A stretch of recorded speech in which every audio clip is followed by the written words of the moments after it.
प्रभात पुरुष विजु पट्टनायक प्रतिमूर्ति में माल्यार्पण महांगा ब्लॉक अंतर्गत नाहांग पंचायत गौड़गोपठारे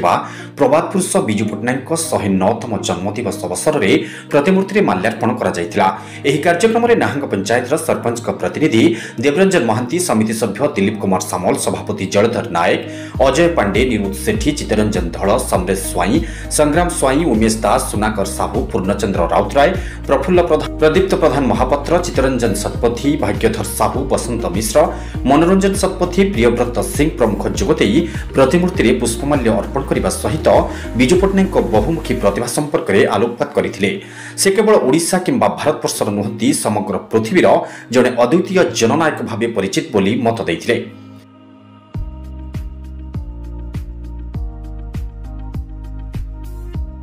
पट्टनायक 109तम जयंती उत्सव में आज लांग पंचायत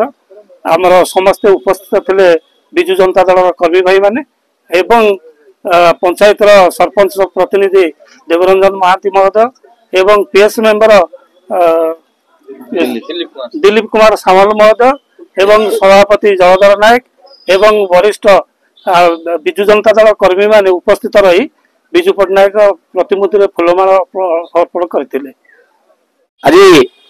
प्रभात पुरुष स्वर्गत विजु पट्टनायक 109तम जन्म जयंती उत्सव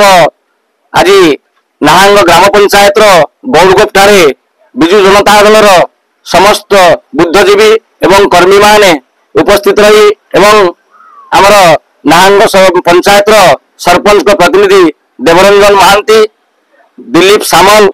एवं सभापति जलधर नायक एवं समस्त वरिष्ठ कर्मी माने आज विजु पट्टनायक प्रतिमूर्ति माल्यार्पण अर्पण करी महांगारू विजय कोहरन रिपोर्ट निर्माण लाइव।